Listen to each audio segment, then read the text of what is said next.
History remembers them as monsters, but before they ruled through fear, they were children shaped by loss.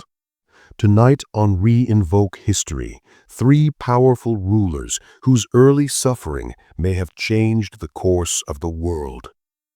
Before he was known as Genghis Khan, he was a boy named Temujin. At 9 years old, his father was poisoned by a rival clan. Soon after, his own tribe abandoned his family on the cold Mongolian steppe.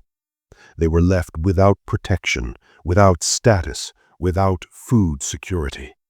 Temujin grew up in hardship, facing hunger, betrayal, and captivity by former allies. As a young man, even his wife was taken during a raid by enemies, a humiliation that likely burned deeply into his memory. Years later, that same boy united the Mongol tribes and built the largest contiguous land empire in history. His campaigns reshaped Eurasia and caused devastation on a scale rarely seen before. Some historians estimate that tens of millions died during the Mongol expansions. Was it ambition alone, or was it a lifetime of insecurity transformed into absolute control? Caligula was born into Rome's most powerful family, but power did not protect him from fear. His father died under suspicious circumstances. His mother was imprisoned. His brothers did not survive political purges. As a teenager, he lived under Emperor Tiberius, a ruler many believed responsible for his family's destruction. To survive, Caligula learned to hide his emotions, to observe, to perform. When he finally became emperor, Rome celebrated, but something had changed. Ancient sources describe erratic behavior, paranoia, and cruelty toward political rivals. Some modern historians debate how much of this was truth and how much was propaganda.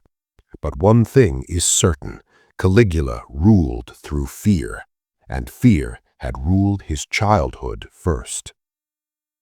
Frederick of Prussia was not a boorier.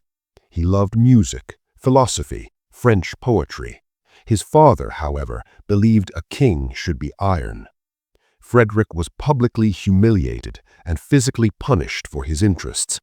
At 18, he attempted to flee Prussia with a close companion.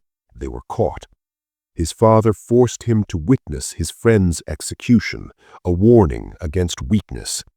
After that moment, Frederick changed.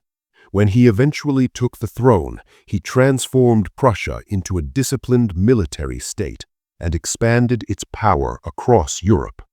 History remembers him as Frederick the Great, but the sensitive artist he once was never returned. Trauma does not always create tyrants, but in rare cases, pain mixed with power can alter history. The question is not whether suffering explains cruelty, it's whether absolute power magnifies what was already broken. This is Reinvoke History. Subscribe for more true stories from the darkest chapters of our past.